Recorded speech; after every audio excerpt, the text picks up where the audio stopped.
안녕하십니까. 여러분 만나서 반갑습니다. 오늘 여러분을 만나서 말씀을 나누고 싶은 것은 우리 신통일 한국과 통일을 하더라도 어떻게 평화적인 통일을 할 것인가에 대해서 좀 말씀을 나눠보도록 하겠습니다.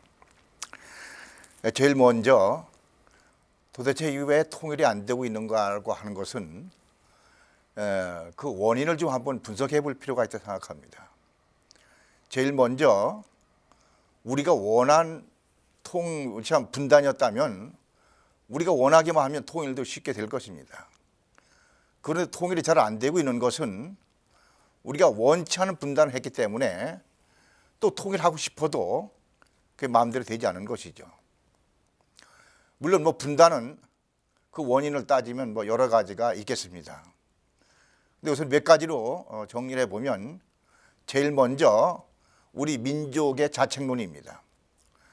사실 우리 민족의 지도자들이나 우리 민족의 어떠한 역량이 우리 일제 40년간 압제를 받은 이후에 독립이 됐는데 우리가 그 나라를 정상적으로 세울 만큼 어떤 지도자의 역량이나 우리 민족의 역량이 좀 부족하지 않았는가라고 하는데 반성 겸 우선 자책론을 꽂을 수 있습니다.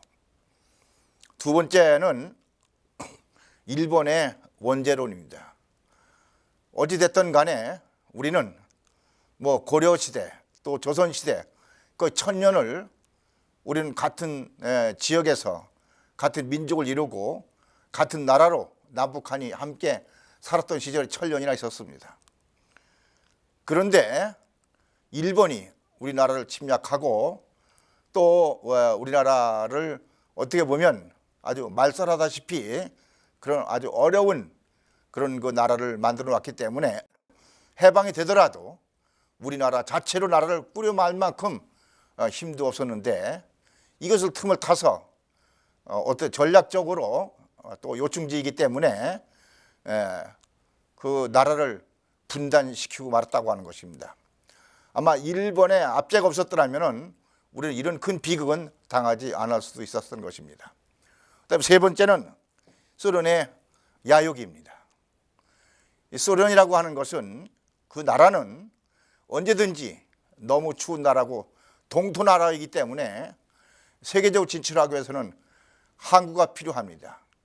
그 항구 중에서도 얼지 않는 사시사철 부동항이 필요한데 제일 항구가 많은 나라가 우리나라 한반도입니다. 부산이나 진해나 이쪽에 다 항구가 많은데 이걸 어떻게든지 자기 나라로 편입을 해서 소련은 태평양이나 전 세계에 진출하는데 교도로 삼으려고 하는 그런 야욕 때문에 언제든지 호소탐탐 대한민국을 노리고 있었기 때문에 그래서 북한에다 먼저 정부 세우고 더 나가서 남쪽까지 아주 자기 나라로 만들고 싶은 그런 야욕이 있었기 때문에 전쟁도 일어나고 이런 분단의 비극이 지금까지 생기게 된 것이죠.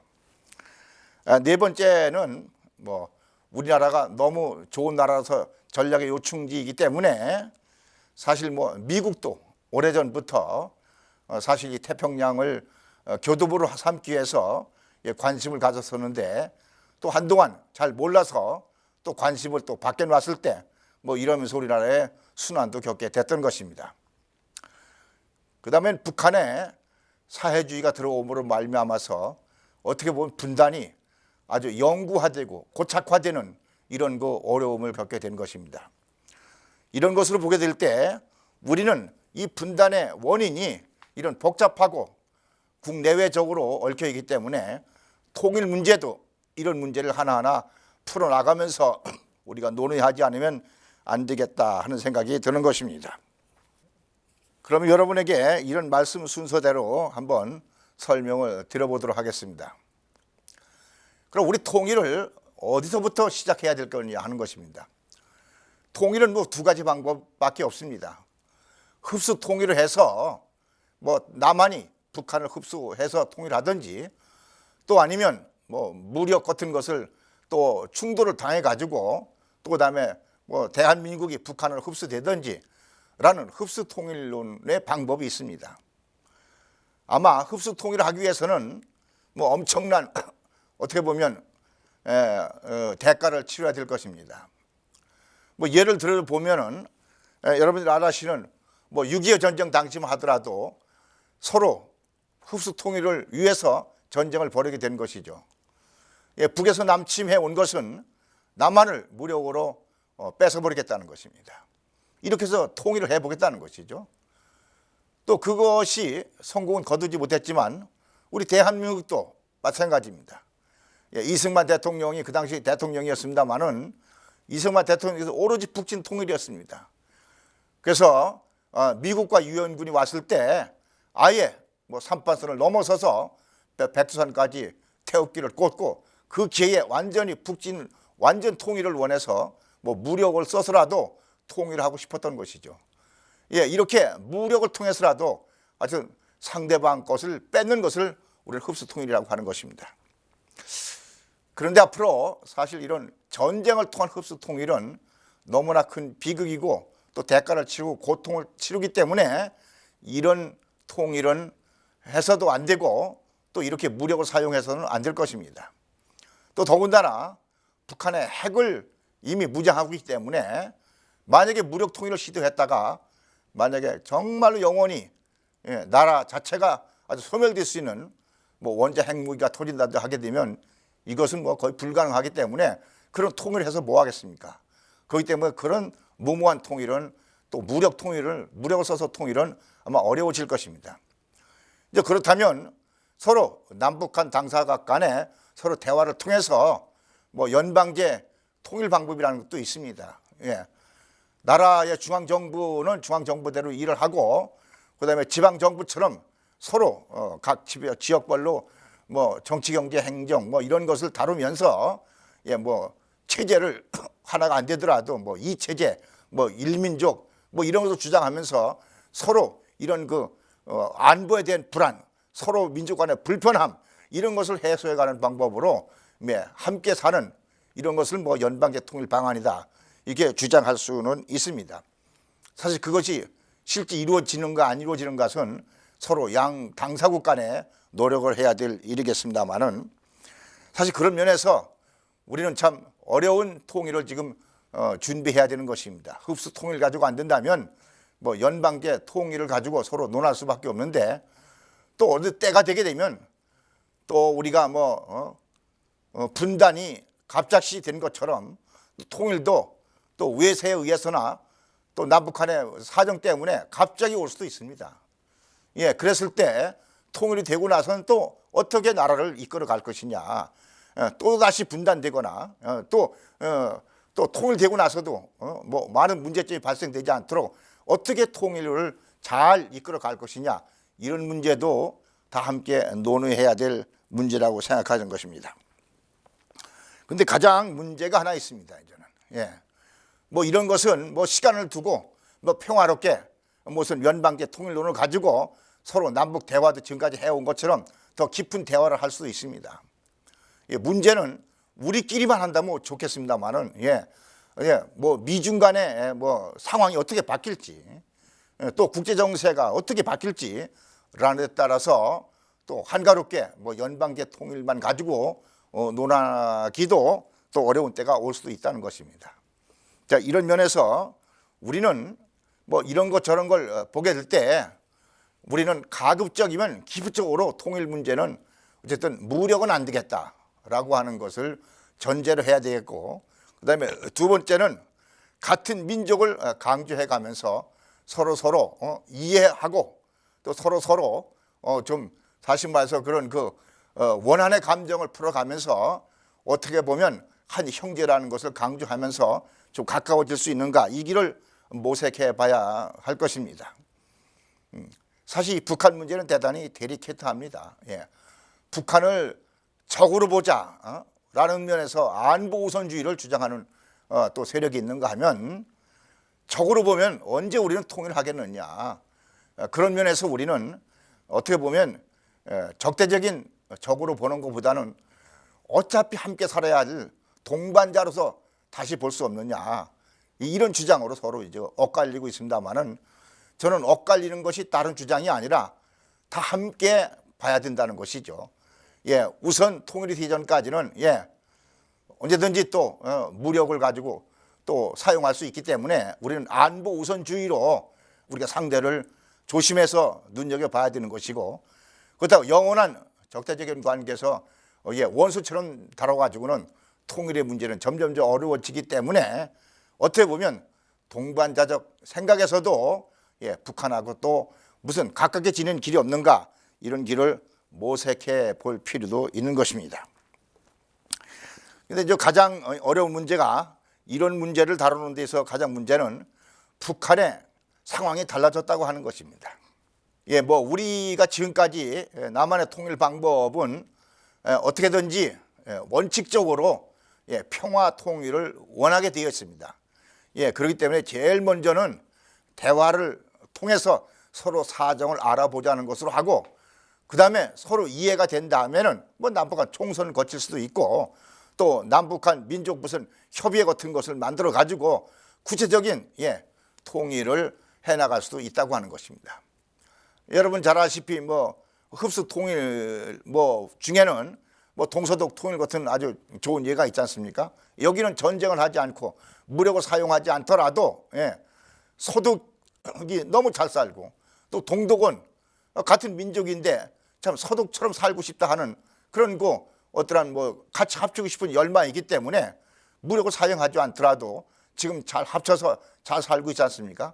그런 면에서 우리도 그걸 한번 모델로 삼아 가지고 서로 원한의 감정, 또 서로 미운 감정을 상쇄시켜 가면서 이 가깝게 대화를 통해서 1차적으로 서로 교류도 하고 또 관광도 다니고 서로 양측 간에 서로 교류가 빈번해지다 보면 이해가 깊어지고, 이가 깊으면은 이 어려움을 이제 툴툴 털어버리고 우리끼리 한 민족 같은 나라가 돼가지고 살면 어떠냐, 이런 어떤 분위기가 조성되게 되면 총선거도 칠 수 있고 이렇게 해서 나라가 하나로 다 될 수 있는 길을 가보자 하는 것이 지금 역대 대통령들의 주장이고, 이것이 우리가 평화통일로 가자고 하는 방안을 계속 주장하고 있는 것입니다. 그런데 우리 뜻대로만 되는 것이 아니고, 통일이라는 것은 북한이라는 상대가 있기 때문에 문제가 있는 것이죠. 북한도 똑같은 체제, 똑같은 생각, 똑같은 자유, 자본주의를 체제를 가지고 운영하는 나라 같으면 쉽게 타협이 될 수 있겠습니다만은, 또 북한은 북한식대로 남한 정부식의 그런 나라는 만들고 싶지 않다. 우리는 우리나라의 스타일이 따로 있다. 이래서 고려 연방제로 하자. 이러면서 국호가 대한민국은 싫다. 고려로 꼭 가자. 고려 연방제. 심지어는 고려 민주 연방 공화국을 빨리 만들자. 이렇게 이제 자기들의 주장을 하는 것이죠. 그럼 우리는 대한민국으로 북한을 같이 더르고 살고 싶은 것이지, 무슨 고려 연방제로 가고 싶다든지 고려 공화국으로 가고 싶다든지 이렇게 해서 북한이 주장하는 헤게모니에 우리가 말려 들어가는 그런 통일은 또 원치 않고 있는 것입니다. 이러면서 시간이 지금까지 온 것이죠. 근데 이제 가장 이제 통일이 어렵게 된 것은 바로 북의 핵 개발이었습니다. 그러니까 이 북한의 핵을 만들어 놓고 무슨 비핵화 논의를 지금 하고 있습니다만은, 이 비핵화 논의 자체가 지금 딜레마에 빠진 것 아니겠습니까?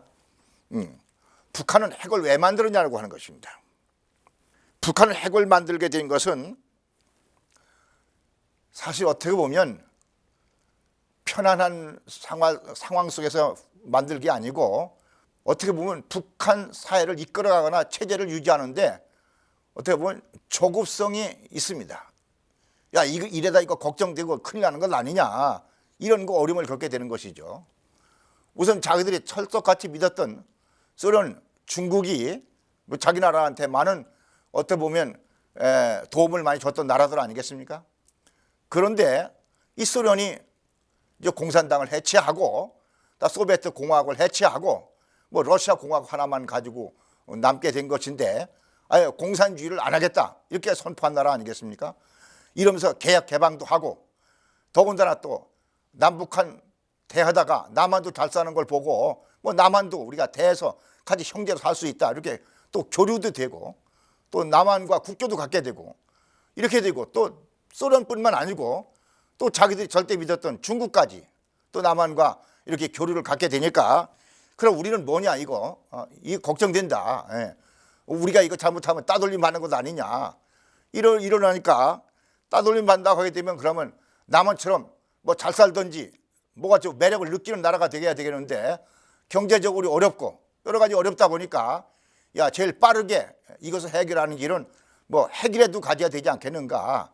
예, 핵을 갖게 되면 이건 뭐 어떻게 보면 절대적인 무기나 마찬가지이기 때문에 핵을 갖게 되면 정말로 어려워지는 것입니다. 그래서 이 핵 개발을 서둘러 떠고 아니겠는가 이런 생각이 드는 것이죠. 그 다음에 그 나라는 체제 자체가 사회주의, 공산주의 체제를 가지고 있기 때문에 그런 나라는 역사 속에 절대로 나라가 발전한 나라가 못 되는 것입니다. 소련이 왜 70년 만에 손을 들었겠습니까? 공산주의 체제 가지고는 아무리 발전해 보려 해도 나라가 발전되지 않은 것입니다. 그러니까 할 수 없이 한계가 왔기 때문에 91년도에 소련은 나 이제 공산주의를 더 이상 체제를 유지하지 않겠다. 우리도 개혁 개방하고 각자 불어 먹고 살 수 있도록 해봐야 되겠다. 이렇게 해서 결국 소비에트 연방국을 유지 못하고 러시아 공화국으로 이렇게 쪼그라드는 것 아니겠습니까? 이 역사 속에 공산주의 체제라는 것을 가지고는 나라가 발전한 나라가 없습니다. 이미 중국도 공산주의 체제를 고집하는 것을 이미 버렸습니다. 거기도 계약 개방하고 자본주의하고 흡사하게 뭐 비즈니스 또 사업을 하고 있지 않습니까? 뭐 공업을 발전시키고 그래서 그 나라가 유지해 나가는 것이죠. 근데 북한은 개방도 할 수 없고 개방을 하게 되면 자기들의 잘못이 드러나게 되는 것이고 그러다 보니까 개방도 할 수 없고 이 체제를 계속 유지해 나가다 보니까 그 체제 유지가 뭐 점점 나라가 어려워지는 것 아니겠습니까? 그러니까 할 수 없이 뭐 핵이라도 개발해 보자 이런데 참 뭐라고 궁여지책으로 핵을 개발하게 된 것이죠. 이게 북한의 체제를 유지하고 생존을 유지하려다 보니까 어쩔 수 없이 핵을 개발하게 된 것입니다. 더 걱정되는 것은 사실 분단될 당시만 하더라도 남쪽이 북한보다 못 살게 됐었습니다. 못 살았습니다, 사실은. 뭐 60년대만 하더라도 대한민국보다 북한이 실질적으로 3배, 4배 더 잘 살았습니다. 그랬던 나라인데 뭐 한 몇 년 지났습니까? 거의 한 5, 60년 지나고 나니까 완전히 남북한 상황이 달라져 버렸습니다. 뭐 대한민국은 북한보다 경제적으로 볼 땐 50배가 앞섰다. 뭐 이런 수치를 나온 걸 보게 되면 뭐 50배는 경제적인 수치입니다. 뭐 GNP, GDP 이런 것으로 할 때 50배지만 실제 소비 역량으로 볼 때는 북한보다는 뭐 자동차를 타고 다니고 뭐 호텔에서 잠을 자고 뭐 여러 가지 비교해 보면 거의 60, 70배 더 잘 산다고 보는 것입니다. 물론 경제력 때문에 또 군사력도 같이 커나가게 되는데 여러분 잘 알다시피 군사력은 뭐 북한보다 우리가 한 40배 앞섰다고 지금 보는 건 아니겠습니까? 이러다 보니까 이거 어떻게 남한과 시간이 가면 갈수록 격차는 벌어지고 그러니까 어떻게 뭐 마지막으로 뭐 한 방을 뭐 가지고 할 수 있는 것은 원자 핵 무기뿐이 없지 않느냐. 여기다 초점을 맞춰서 참 조급하니까 또 원자탄을 만들 수밖에 없었지 않겠는가. 그 다음에 북한은 뭐 공산주의 사회주의 체제보다는 더 중요한 게 아주 독재주의 체제. 유일한 독재 국가는 뭐 북한보다 지금 남아있다 이렇게 생각하는 사람도 있지 않습니까? 근데 이 독재라고 하는 것은 뭐 독재를 썼던 나라 있지 않습니까? 뭐 이라크의 사담 후세인이라든지 그다음에 리비아의 카다피 같은 사람. 이 사람들 어떻게 됐습니까? 다 아주 비참하게 생을 마쳤지 않습니까? 국민들의 원성도 있었지만 또 국제사회가 그 오랫동안 그런 그 독재가 나라를 이끌어가서 국민들을 그렇게 도탄에 빠지는 것을 허용하지 않은 것이죠. 그러니까 얼마나 인생을 마감질 땐 비참해졌습니까? 그런데 그 비참해진 것은 마지막으로 우리가 당하지 않으려면 너 죽고 나 죽지 않은 식으로 원자탄이라도 만들어 가지고 그 어려움을 비극을 모면해 보자 뭐 이런 생각도 있었겠죠. 그다음에 사실은 이건 뭐 김정은 시대에 와서 뭐 핵무기를 만든 게 아니고 김정일 더 나가선 뭐 김일성 때부터 핵을 가져야 되겠다는 생각을 했었습니다.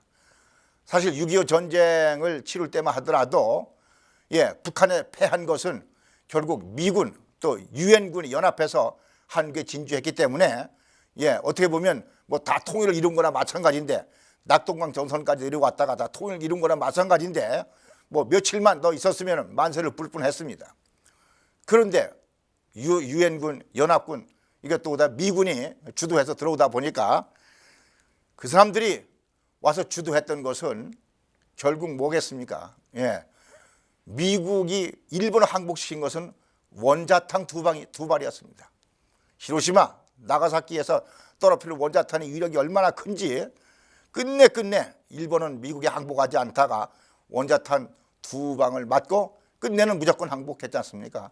뭐 그 덕분에 우리가 독립을 가져온 것도 다행입니다만은 하여튼 원자탄 위력을 너무 잘 아는 것입니다. 더군다나 김일성이는 겁을 먹은 것이 메가더 장군이 6.25 전쟁 때도 트루먼 대통령에게 한번 뭐 평양을 중심해서 뭐 중국에 한 21개 도시를 선정해가지고 그다 원자탄 투하를 하면 어떠냐. 그러면 영원히 이 중국 대륙이나 또 이런 데로 힘을 못 쓸 것 아니냐. 뭐 이런 주장까지 해가면서 사실 트루먼에게 건의까지 했던 건 아닌가. 그런 것을 잘 아는 북한으로서는 뭐 걱정되는 것이죠. 우리도 원자탄 세례를 안 받으려면 우리도 원자탄 무기로 맞설 수밖에 없다. 이런 생각을 가지고 원자탄을 개발하게 된 것입니다. 사실 구체적으로 원자탄 개발한 뭐 능력이 있느냐, 뭐 개발할 실력이 있느냐, 또 그만한 돈이 있느냐. 그래서 어떻게 보면 좀 뭐 한국이나 뭐 미국 같은 데서도 좀 시간을 두고 봤었습니다. 어떻게 보면 방치하는 거나 마찬가지로. 근데 갑작스레 김정일 시대 오니까 핵실험을 뭐 정신없이 해대면서 결국 지금은 뭐 엄청난 핵실험을 성공했다. 뭐 핵을 갖게 됐다. 뭐 헌법까지 뭐 다시 그래서 제정해 놓고 그러다 보니까 야 이것도 뭐야.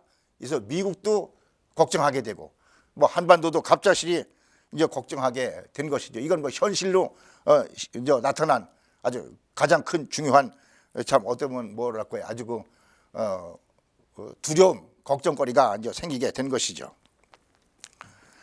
사실 북한에서는 가장 원수를 항상 미국으로 얘기하는 것입니다. 6.25 전쟁 때 뭐 그때 통일의 기회가 절호의 기회가 왔는데 미군이 유엔군을 끌고 들어왔기 때문에 결국 우리는 통일의 기회를 놓쳤다. 또 그다음에 북한이 못 사는 것 모두가 다 미국이 대한민국의 진주에 있음으로써 결국 미국을 몰아내지 못함으로 말미암아서 우리는 이렇게 어려움을 겪은 것이다. 그래서 모든 북한에 잘못 사는 것이나 미국 통일 못하는 뭐 북한 통일 못하는 것이나 모두가 다 결국 미국에다 원망을 돌리고 싶은 것입니다. 그런데 그 미국에다 원망을 돌리고 싶은데 지금도 한번 전쟁이라도 해서 좀 속 시원하게 빨리 통일하고 싶고 또 자기의 어려운 문제는 뭐 대한민국만 접수하게 되면 자기도 잘 살 수 있다. 뭐 이런 생각도 할 거 아니겠습니까? 그런 것을 해결하기 위해서 좀 뭐 속 시원하게 남북한 통일하고 싶어도 결국 미군이 있는 한 또 미군이 또다시 개입하는 날 또 미국 그냥 개입하는 게 아니라 말 안 되면 원자탄을 쓸 수 있기 때문에 정말로 북한으로서는 이럴 수도 없고 저럴 수도 없는 딜레마에 빠지게 되는 것이죠. 근데 북한에서는 원자탄이라도 만들어 가지고 우리가 죽더라도 한번 미국에 대한 원수를 한번 갖고 싶다. 그래서 요즘에 뭐 ICBM이라고 대륙간 탄도탄을 지금 아주 열을 내서 만들고 있지 않습니까? 대륙간 탄도탄을 만들어서 아주 미국의 일부분이라도 한 1,000만 명이라도 한번 다 죽이고 싶다. 뭐 잘 아시는 제일 가까운 곳은 뭐 LA라든지 뭐 시애틀, 뭐 샌프란시스코 이쪽 지역만 원자탄이 날아가서 만약에 터지게 되면 뭐 한 1,000만이라도 미국 사람 죽으면 아주 한이 풀리겠다. 뭐 이런 아주 뭐 뭐라고 그럴까요? 아주 그냥 아주 뭐 생각지 못할 그래서 상상치 못할 아주 한 맺힌 그런 한풀이식의 자꾸 이야기를 지금 북한에서 지금 대내고 있는 것 아니겠습니까? 심지어 김정일이도 그랬지 않습니까? 그날이 오면 원자탄이 개발되기만 하면 미국은 이제 북한하고 싸울 수 없는 때가 오면 그때 조국 통일은 쉽게 이루어질 것이다. 지금 조국 통일이 이루어지는 것은 남한의 문제가 아니라 미국이 있기 때문에 이루어지지 않는다라는 아주 모든 원망의 포화를 미국에다가 쏘아대고 있는 것이죠. 사실 그런데 원자탄을 만들어 놨다고 해서 그렇게 미국이 쉽게 물러날 나라는 아닌 것입니다. 미국은 남북한 통일 문제뿐만 아니라 아시아 태평양 지역에 어차피 미국은 종주국으로 또 어떤 이니셔티브, 영향력을 가지고 있어야 되기 때문에 세계를 다시 말해서 지배하는 입장에서 패권 국가로서 그렇게 쉽게 남북한 또 북한 문제 때문에 원자탄 때문에 미국이 물러가지는 않습니다. 사실 원자탄 만들고 있기 때문에 이 위협을 어떻게 제거할 것인가 미국은 더 신경을 쓰게 되고 더 북한에 대해 관심을 갖게 되고 또 어떻게 보면 관심 갖는 것만큼 제재를 더 심하게 할 수 있다는 것입니다. 그 원자탄 사용해서 그렇게 미국에다 때리고 대한민국 쉽게 통일해서 다시 말해 자기 나라로 편입해버리고 이렇게 놓아두겠습니까?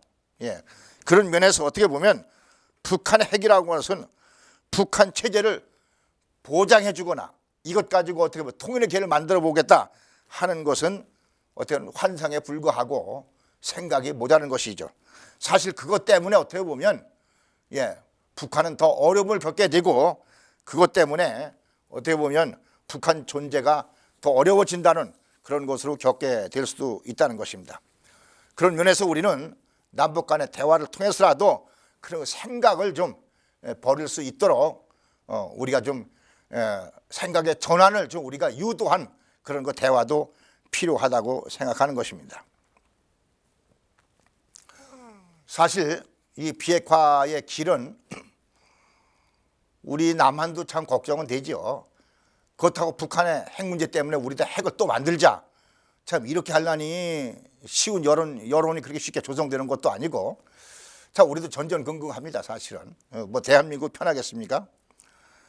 근데 당연한 것은 요즘 미국이 한국 통일에 대해서 이제 무관심하거나 방치했다가 갑자기 한국 통일에 대한 관심이 높아졌다는 것은 우리 대한민국에서 대단히 고무적인 것입니다.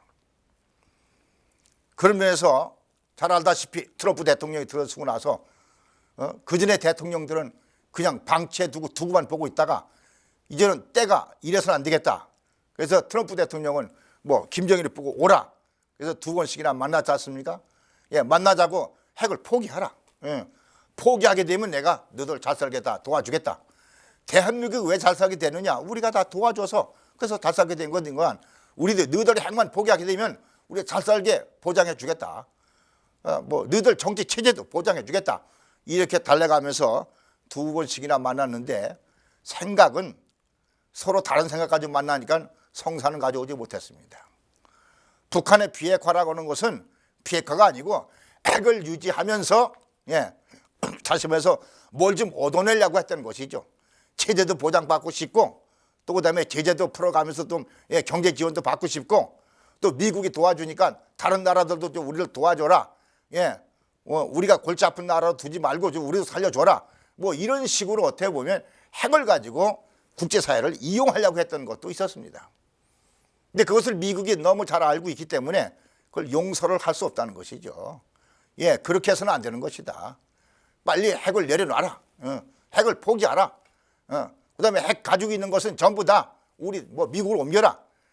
그러면 진정으로 핵을 포기하는 것이 이제 증거가 입증되면 너희들 나라를 잘 살게 해주겠다. 이렇게 하니까 미국은 정말로 비핵화 핵을 없애자는 것이고 또 북한은 핵을 없애면 자기 힘이 없고 주장할 내용이 없기 때문에 이것을 가지고 이용 내지는 좀 활용을 해서 좀 국가의 실리를 좀 추구해보자. 뭐 이런 생각을 버릴 수 있겠습니까?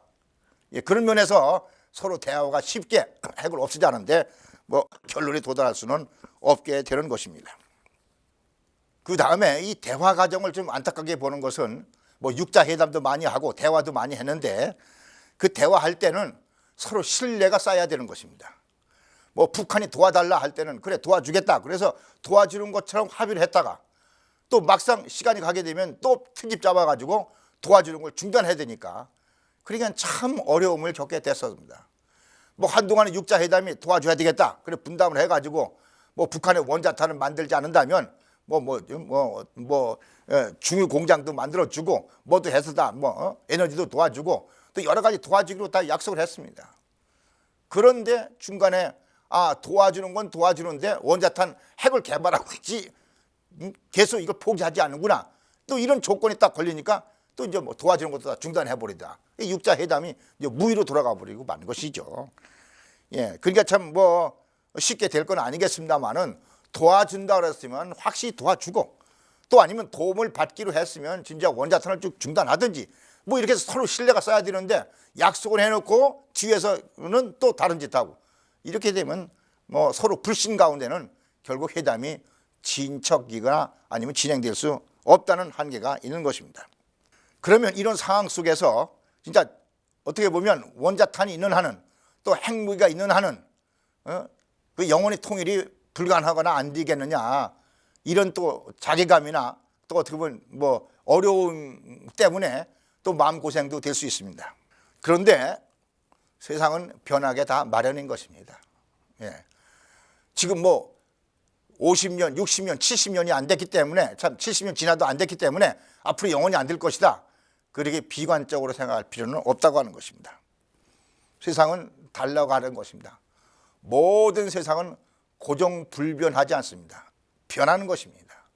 끊임없이 변하기 때문에 이 변화가 통일이 가까워지는 변화가 왔으면 좋겠다는 것입니다.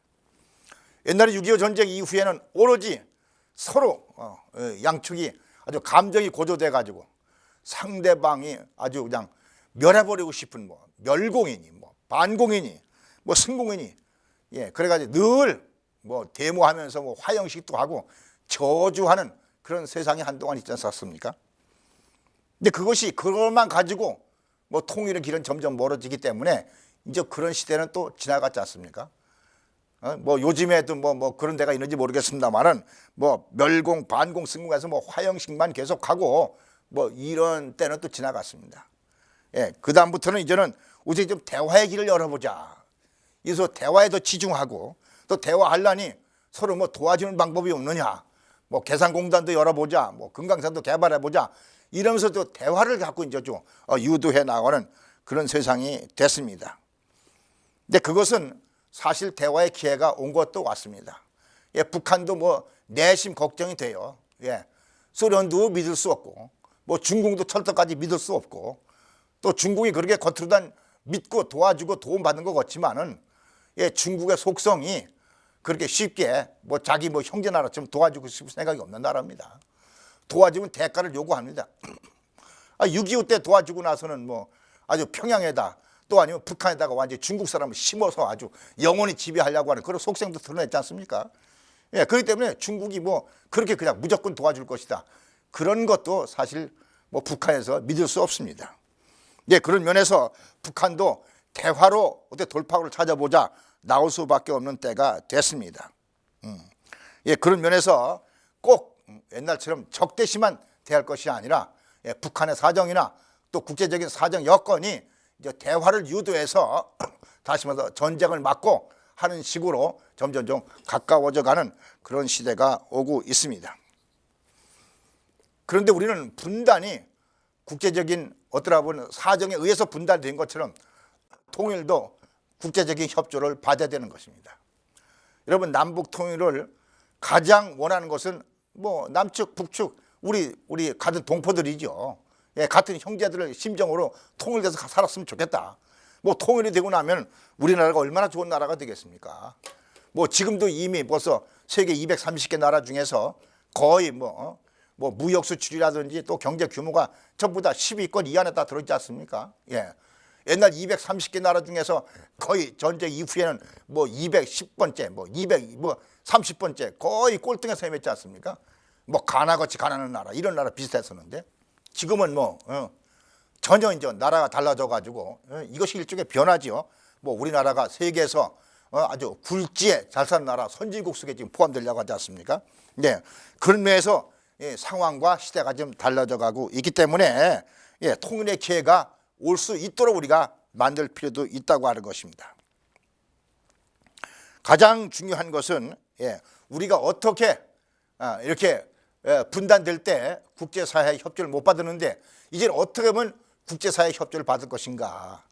사실 우리나라 통일을 원하지 않는 것은 중국이고 가까운 일본입니다. 예. 그래서 일본과 중국을 어떻게 가깝게 지내면서 설득해 가느냐, 또 다시 통일의 협조 우방 국가가 될 수 있도록 우리가 참 외교를 하느냐, 이것도 큰 관건이 되고, 더군다나 뭐 미국은 자국의 이익을 위해서도 와 있지만은 미국의 힘을 빌려서라도 어떻게든지 통일의 물꼬가 트이도록 서로 이걸 외교라든지 이런 방법을 총동원해서 이제 북한도 대화하고 싶은 때에 같이 끌어내서 어떻게 보면 대화를 풀어서 전쟁을 막고 무력을 막고 어떻게든지 대화하다 통일의 길을 열어보는 그런 방법을 모색해 볼 때가 왔다고 하는 것입니다. 그래서 우리 운동 중에 제 운동 중에는 뭐 고르바초프도 만나고 또 그다음에 김일성도 다 만난 우리가 그 계획을 가지고 만나기도 했습니다. 우리가 김일성이 만나서 무슨 얘기 해야 되겠습니까? 우리가 남북통일 하루속히 좀 빨리 이루어 봅시다. 뭐 이런 얘기를 할 수밖에 없었고, 또 고르바초프도 사실 소련의 힘을 좀 도움 받아가지고 이제는 남북통일을 좀 이루는데 같이 좀 갈 수 없느냐, 그런 방법을 얘기해서라도 만나게 됐던 것입니다.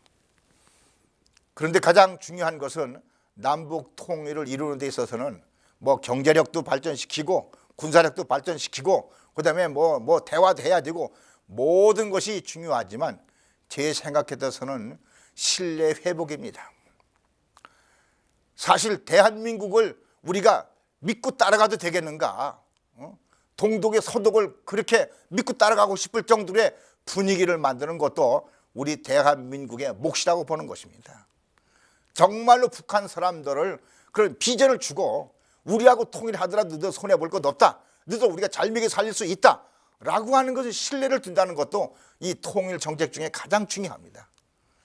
그런데 정말로 우리가 먹히느냐, 또 그다음에 먹느냐 먹히느냐 이렇게만 계속 간다고 그러면 통일은 점점 멀어지는 것이죠.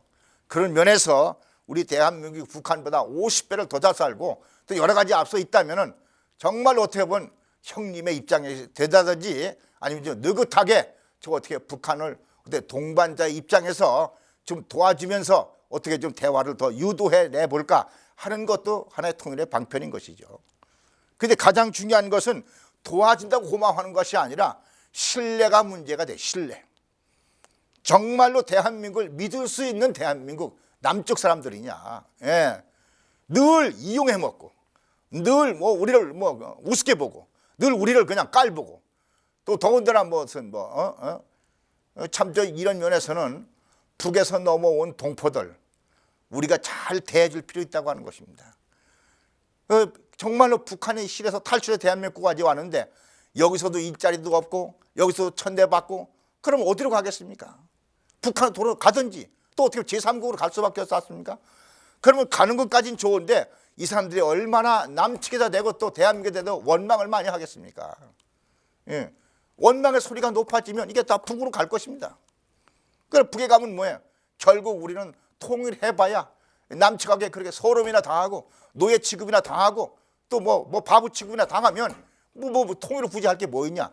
이렇게 심정적이라도 생각이라도 멀어지지 않겠습니까?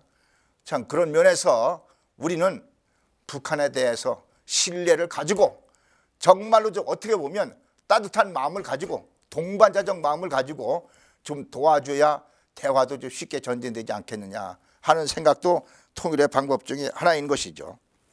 또 그다음에 두 번째는 물론 이 체제가 다르기 때문에 서로 믿을 수 없다고 그런 것이지만 남측에도 할 말은 있겠죠. 북한은 더 믿을 수 없다. 북한은 여태까지 대화의 상대지만 한 번도 믿음 있는 약속을 지키느냐. 이렇게 되면 영원히 통일 안 하자는 것이죠. 이제는 영원히 미워하는 관계만 유지하는 것이죠. 그래서 진짜 우리 대한민국의 미래가 있겠느냐 하는 것입니다. 그런 면에서 결론을 우리가 내려본다면 지속 가능한 나라가 되기 위해서는 양심이 바로서는 도의적인 나라야 되겠다. 사람이 불신한다는 얘기는 사람이 믿을 수 없는 사람, 비양심적인 사람, 다시 말해서 도의가 성립되지 않은 사람은 누구든지 그 사람을 피하고 싶고 떠나가고 싶은 것입니다. 우리 통일을 하는 것도 서로 신뢰가 쌓이는 노력을 하지 않으면 통일은 불가능하다고 본 것입니다. 뭐 경제력이 앞서니까 통일 가능하다. 뭐 군사력이 앞서니까 통일 가능하다. 그런 거 앞선다고 해서 억지로라는 얘기는 뭐예요? 무력을 또 쓸 수밖에 없어요. 내 힘이 있으니까 힘 없는 사람한테 무력으로 해보자. 그것은 통일이 아니라 더 큰 비극으로 남는 것입니다. 예, 그런 면에서 우리가 경제력이 앞서니까 뭐 자신 있다. 뭐 군사력이 앞서니까 자신 있다. 예, 이것은 진정한 통일이라고는 할 수 없는 것입니다. 더 큰 비극을 낳을 수 있다는 것입니다. 그 다음에 진정한 우리 민족의 고유의 본받아야 할 민족성이 있는 것입니다. 여러분, 우리 민족이 어떤 민족입니까? 예, 우리는 남북한이 공이 갈라지기 전부터 우리 한민족은 경천 사상이 있었습니다. 우리가 정말로 하나님을 숭배하고 우리 조상을 숭배하고 우리 형제끼리 사랑하는 우애를 가졌던 그런 경천 애인 사상. 두 번째는 무슨 홍익인간. 우리 삶의 목적은 뭐냐 말이죠. 내 혼자 잘 먹고 잘 사는 것이 아니라 나와 더불어 사람들 앞에 어떻게 좀 도움을 주고 이익을 주고 그런 것이 사람다운 사람 아니냐.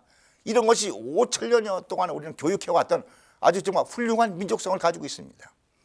예, 그 다음에 우리는 꿈을 가지고 산지 않습니까? 늘 지금은 어렵더라도 우리가 살다 보면 이상세계, 광명의 세계가 올 것이다 라는 꿈을 가지고 살아왔던 것이 우리 민족입니다. 자, 어떻게 보면 북한에 뭐 공산주의가 들어와서 아주 민족성도 아주 변질되고 또 그다음에 일당 독재로 되고 참 어려운 나라가 됐습니다만은 그렇더라도 사람의 기본적인 사람은 그게 민족성, 인간성은 변하지 않을 것이다. 이런데 호소해 가면서 정말로 우리가 꿈꿨던 대한민국 나라가 출발할 때 또 단군 조선의 한민족이 출발할 때 얼마나 멋있는 꿈을 가지고 출발했던 나라입니까? 예, 그런 면에서 우리가 이 나라의 민족성을 다시 북돋우면서 한번 정말 잘 사는 나라를 한번 만들어 보자고 서로 노력하고 호소해야 되지 않겠는가 하는 것입니다. 근데 핵 문제 때문에 안 된다. 그 다음에 국력의 차이가 나기 때문에 안 된다. 북한의 공산주의 때문에 안 된다. 뭐 이런 핑계를 대면 영원히 통일하지 말자. 뭐 이런 얘기죠. 근데 우리가 노력하고 이런 강의를 하는 것은 통일의 실마리를 찾아보라는데 또 미래 통일을 열어보자는 데 목적이 있는 것이지 영원히 헤어지려면 뭐 이런 강의도 필요 없는 것이죠. 이런 면에서 우리는 남북한이 어려운 것을 주장하고 어렵다 하더라도 어떻게 미래 통일을 열어갈 것인가를 서로 연구해보고 발표하고 하는데 의미를 둔다면 오늘 제 강의가 좀 도움이 됐으면 좋겠습니다. 예, 마치겠습니다. 그래서